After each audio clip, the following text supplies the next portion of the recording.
Pessoas que tiveram a vida transformada por Deus. Verdadeiras histórias de conversão rumo à vida. É isso que você encontra aqui no programa 180 Graus, o Ponto da Virada, que começa agora.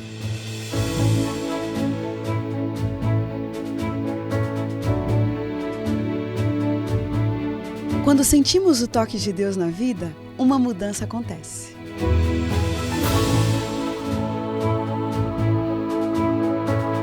Surge à nossa frente possibilidades de felicidade plena. O toque de Deus restaura, renova, refaz.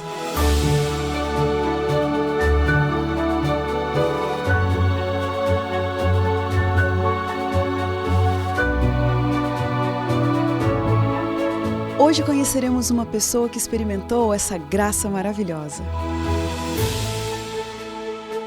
Ela vai nos contar sobre essa mudança de 180 graus que lhe trouxe paz.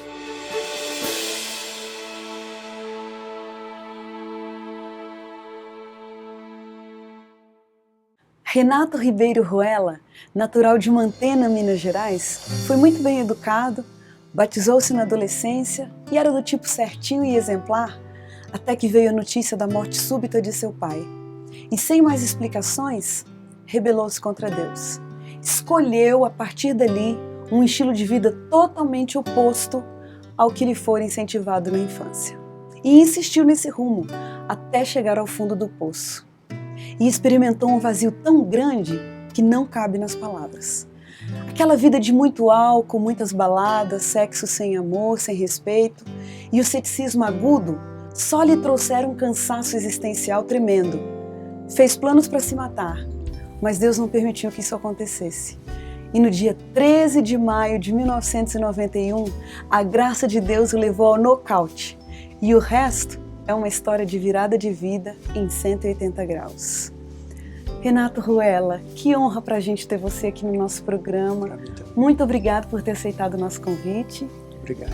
Fala pra gente um pouquinho como você descreve o Renato Ruela antes do falecimento do pai e o Renato Ruela de depois.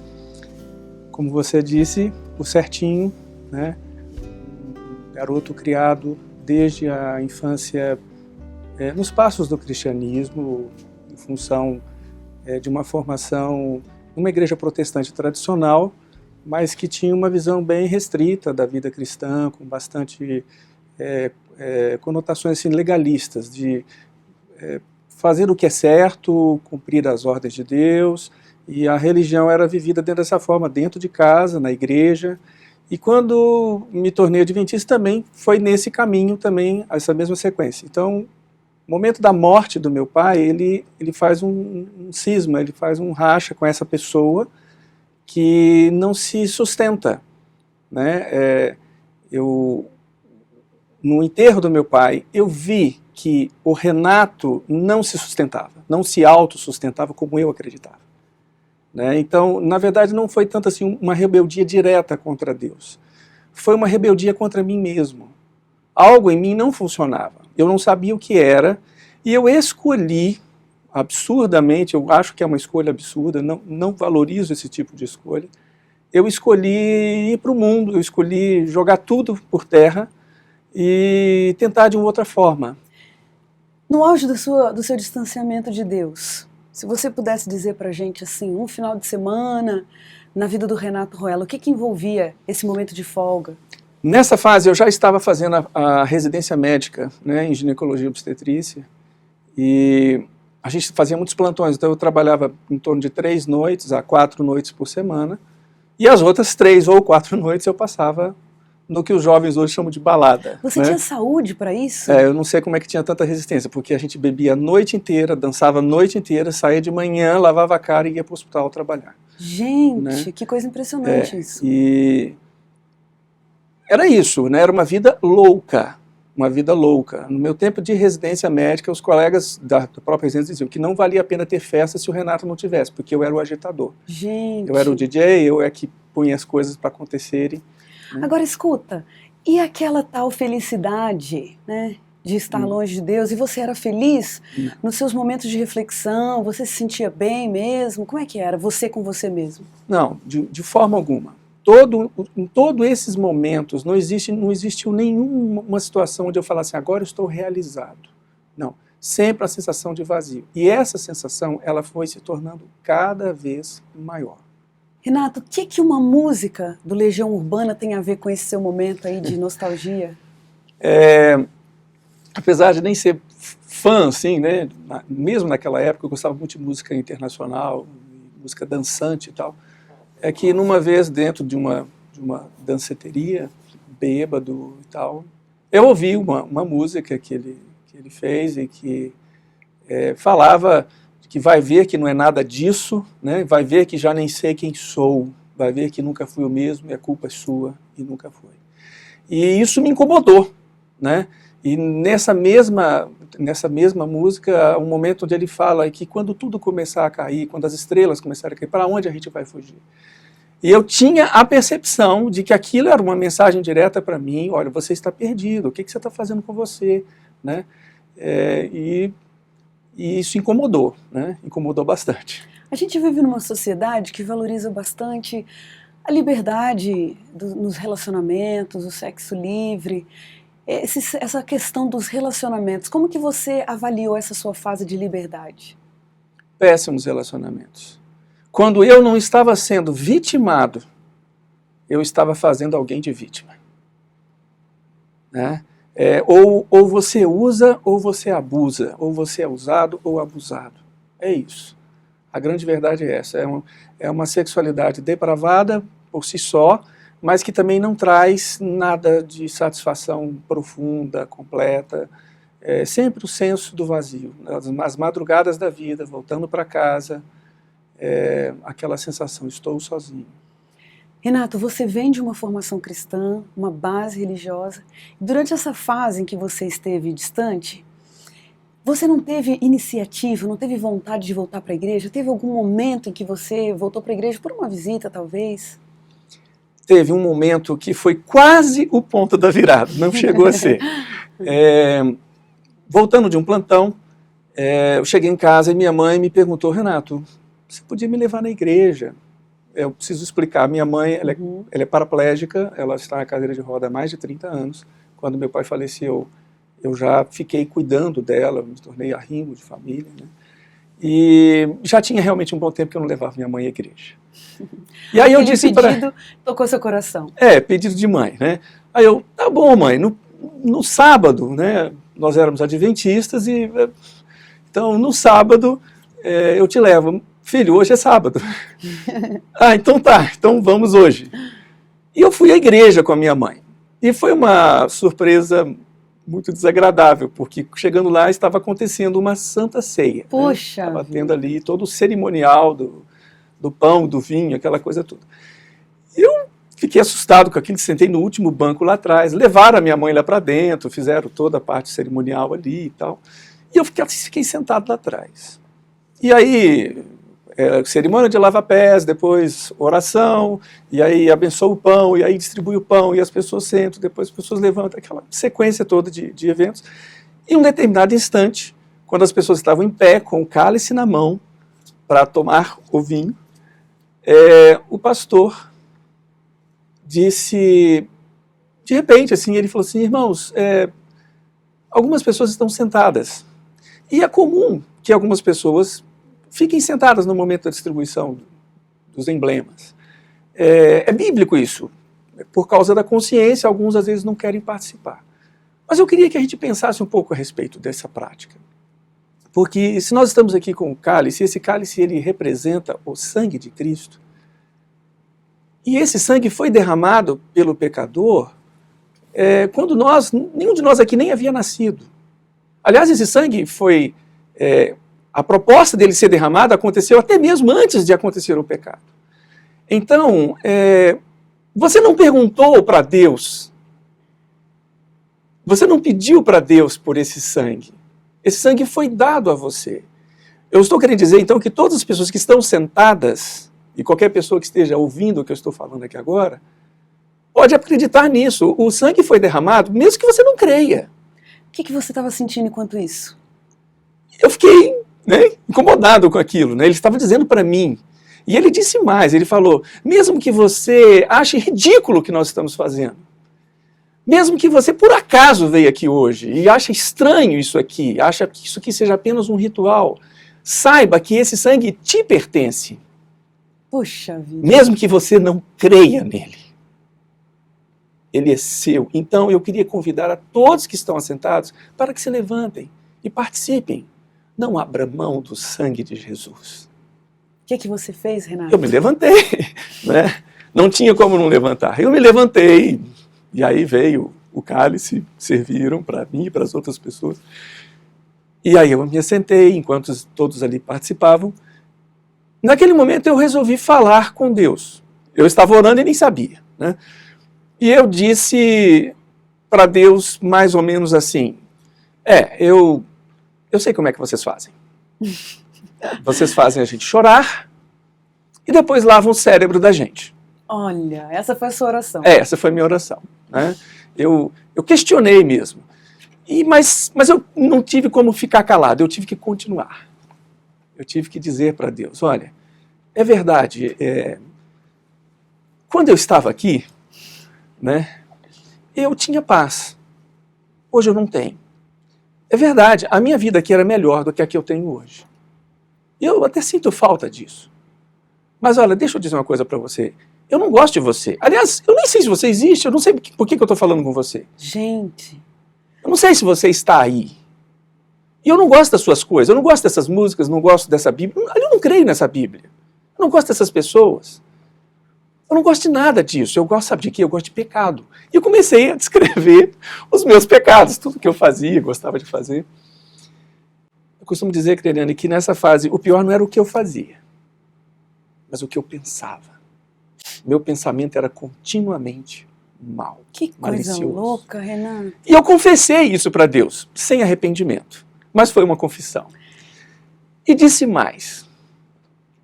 Eu disse para Deus assim, eu sou muito orgulhoso, sabe?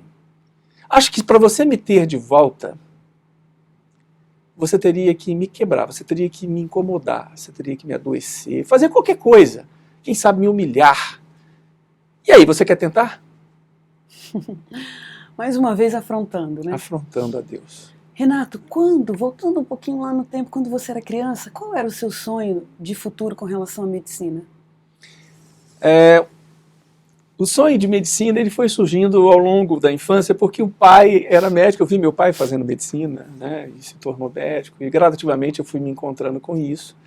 Mas quando decidi fazer realmente o vestibular de medicina, eu o fiz num grupo de oração, com um grupo de amigos que eram da igreja, na época de adolescência, que eu estudava num colégio, um internato da igreja adventista, lá em Petrópolis, no IPAI. Uhum. E nesse grupo de oração eu tomei a decisão, vou ser um médico e vou ser um médico missionário. Olha isso. Aquele sonho que um dia você teve de ser um médico e um médico missionário. Agora, você descreve uma situação como essa, em que você está afrontando a Deus mais uma vez. Não tinha aqueles momentos em que você voltava para trás e pensava, gente, eu queria ser um médico missionário. Olha aqui agora a minha situação. Não tinha esses momentos? Eu sentia isso às vezes na minha prática profissional. Quando às vezes pacientes numa maternidade que eu trabalhava, era um lugar muito ruim, um hospital péssimo. Eu trabalhava ali porque ali eu conseguia sustentar a minha mãe, eu tinha que trabalhar.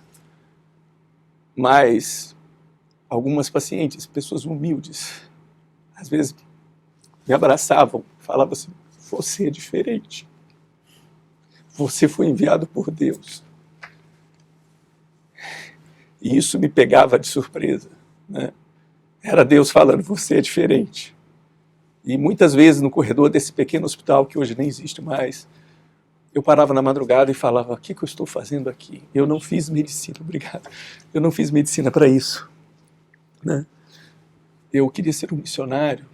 Na noite da minha formatura, eu estava embriagado com champanhe dentro de um motel e comecei a chorar. Eu não fiz medicina para isso. Que coisa louca. Foi um projeto que eu fiz com Deus, né? E estava tudo isso perdido nessa época. Renato, você disse que aquela visita à igreja foi quase um ponto da virada. E a gente quer saber agora o que de fato marcou o retorno, porque olhando para aquele rapaz atrevido, orgulhoso, que você está descrevendo agora, a gente acha meio difícil ter tido realmente, de fato, o ponto de reencontro. Que ponto foi esse? É que naquele dia lá da igreja, da Santa Ceia, na hora que eu saí, eu pensei que não ia acontecer nada, mas naquela noite o meu carro foi roubado. E aquilo me incomodou, eu fiquei com medo. Aí um amigo meu, que também era ex-adventista, falou assim, cara, você é doido, você foi lá na igreja, não se mexe com Deus, você tá brincando com Deus, não se pode fazer isso. É melhor deixar essa coisa de Deus de lado. E meu carro foi achado depois e tal, e eu fui comemorar em Porto Seguro com alguns amigos, falsos amigos, bebendo muito, e farras, e etc. E aí, teve um momento, um insight, assim, que eu estava numa praia, eu acordei, vi que tinha uma moça do meu lado, eu nem sabia o nome dela, e a lua estava clara, a água do mar, eu fui até a praia, comecei a chapinhar ali na água, andar, e aí eu falei de novo com Deus, foi a segunda oração. Eu disse para Deus, olha, desculpa, eu vi que você tentou, mas olha o que eu gosto. Eu não sou mais aquele Renato, eu sou isso aqui. Então não mexe comigo não, deixa para lá. Valeu sua tentativa. E só. Voltando desse passeio, eu comecei o 2º ano de residência. Algum tempo depois conheci uma moça e comecei a namorar com ela. E foi a primeira vez em alguns anos em que eu comecei a gostar de uma pessoa. Era uma moça legal, uma família muito boa, assim, que me tratou muito bem, me receberam, me abraçaram, eu era muito carente, né? Me abraçaram, me trataram muito bem. Dias depois, eu estava tomando cerveja com a mãe dessa moça. E ela, chorando, disse para mim, Renato, eu queria tanto ter Deus na minha família. Gente, que coisa. Você tem Deus. Por que você não traz Ele para a gente? Ela falou isso para você? E neste momento eu caí na real, né? Eu percebi e disse para ela, olha, eu já tive Deus. Eu joguei ele fora. Eu gosto da sua filha. Eu penso até em casar com ela, mas eu sei que eu não vou ser feliz no casamento sem Deus. Não existe família sem Deus. Não existe como consertar as coisas sem Deus. Sem Deus nós somos isso que a gente é mau. Só que eu joguei ele fora. Eu não tenho mais ele para te trazer. E então saindo dali, era uma terça-feira, indo para casa, eu fiz a terceira oração. Essa foi a oração de entrega. Eu disse para Deus, vamos começar de novo? Você rouba meu carro, você põe uma doença em mim, você faz o que você quiser, mas me quebra, me converte. Eu pedi isso a Deus. Eu disse para Deus, põe um câncer em mim. Você está batendo, mas você está batendo leve. Eu quero ser quebrado. Eu preciso ser convertido. Crediane, no dia seguinte, Deus me levou a nocaute. Não vou dizer o que aconteceu. Preciso preservar hoje minha família, eu mesmo. Mas Deus, naquele dia, me destruiu, literalmente. Tudo que eu era, que dizia respeito à minha pessoa, ao meu nome, a minha questão profissional também, minha vida profissional, tudo foi abalado profundamente. Eu fiquei tão atordoado que eu passei praticamente 24 horas chorando ininterruptamente. Repensando toda a vida. Desesperado, sem saber o que fazer. Eu não via solução. Durante esse período de foram quase 30 horas, eu não me lembrei que eu tinha orado, eu não pensei no nocaute, eu pensei em tentar sair daquela situação. Eu me senti encurralado, finalmente, sabe? E aí eu percebi que os amigos eram realmente falsos amigos, porque na hora que você mais precisa, as pessoas saem fora. Renato, ouvindo essa história, a gente entende uma luta muito grande, sempre. Deus não te abandonou em nenhum momento. Mas você foi sustentado por mais do que simplesmente a sua base religiosa. Quem é que ficou orando por você durante esse tempo que você esteve longe? A mãe sempre ora, né? Eu sempre digo para as mães, não pare de orar. Porque a palavra de Deus diz que por amor do teu pai e da tua mãe. Eu digo que hoje eu estou de novo na igreja, eu sou pai, tenho filhos, tenho uma família feliz. Porque Deus foi fiel. Talvez não a mim, eu não merecia. Ele foi fiel ao meu pai, ele foi fiel à minha mãe. Nós nunca podemos desistir de orar pelos nossos filhos, porque Deus é fiel. Mas houve uma pessoa muito especial, ela chama-se Rosilene Evangelista. Rose trabalhava num escritório dentro do hospital que eu fui fazer residência, e ela era da Igreja Adventista, e ela tinha conhecido meu pai. E um dia alguém falou com ela, lembra do Dr. Pedro Ruela? Ah, aquele homem era muito bom. Pois é, o filho dele, você conhece? Não, não conheço. Pois é, ele faz medicina, mas ele está perdido. E contaram para elas as minhas peripécias. E aí ela ficou com aquilo no coração dela e ela começou a orar por mim. Eu acho que ela nem sabia meu nome. Mas ela orava pelo filho do Dr. Pedro. Que coisa! Algum tempo depois eu fui fazer residência no hospital onde ela trabalhava. E ela me conheceu. É ele. E aí ela começou a orar mais ainda, mas ela começou a fazer algo também muito especial. Rose jejuava por mim todos os sábados. Ela fez isso durante 1 ano. E fui para a sala da Rose, assim, eu fui levado pelo Espírito à sala da Rose. Chegando lá, ela atendia um paciente, tinha um livro em cima da mesa dela, eu olhei, o nome do livro, Volta para Casa, Filho. O autor, Alejandro Bulhon. Era para você aquele livro, Ruela. Aí eu olhei, Rose, ela assustou. Oi, doutor, de quem é esse livro? É meu. Eu queria ler. E ela fez assim, ô meu pai, ele quer ler o livro. Eu não sabia por que ela estava, né, com aquela emoção, porque ela vinha orando por mim há 2 anos. E então, lendo aquele livro, né, que é a parábola do filho pródigo, eu fui me reencontrar, né, com esse Deus linda, maravilhoso, com a graça, com o encontro com o Pai, fedendo a porcos, né, maldoso, e Deus foi limpando, foi transformando. Que coisa linda. Coisa linda. Que história linda. Renato, essa história é impressionante, não precisa nem dizer que é uma história realmente impactante. Mas o nosso tempo é curto e a gente tem um momentinho no nosso programa que é de umas perguntas rapidinhas e dá pra gente conhecer um pouquinho melhor. Vamos lá? O tempo. A oportunidade. Vida. Eterna. Sucesso. Ter Deus no coração. Felicidade. Minha família. Perdão. A graça de Deus. Um sentimento constante. Gratidão. Pecado. O que me afasta do Pai. Um privilégio. Estar aqui. Casamento. Anne é a maior bênção que eu já tive na minha vida. Juventude. Algo que ficou no passado, que foi desprezado, mas que eu creio viver eternamente de novo. A grande lição da sua história. A graça é maior do que qualquer comportamento, do que qualquer legalismo, do que qualquer tentativa de convencer Deus de alguma coisa. Ele simplesmente me aceitou. Envelhecer.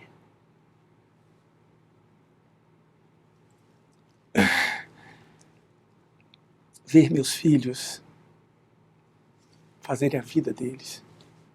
Eu desejo muito isso. Uma pessoa. Meu pai. Um versículo da Bíblia que te acompanha. Aquele que habita no esconderijo do Altíssimo, à sombra do Onipotente, descansará. história maravilhosa, Renato. Eu me sinto muito privilegiada, muito honrada de ter a oportunidade de ouvir essa história. Continuaria horas e horas mais te ouvindo falar. Que Deus continue usando a sua história, o seu testemunho para uma bênção. E que sua família também seja sempre uma luz para as outras pessoas. Obrigada. Amém. E a gente termina o programa 180 Graus, o Ponto da Virada, feliz por esse testemunho impressionante. E como diz o texto bíblico, era preciso que nos regozijássemos e nos alegrássemos, porque esse teu irmão estava morto, mas reviveu. Estava perdido e foi achado. Um grande abraço para você e até o próximo programa.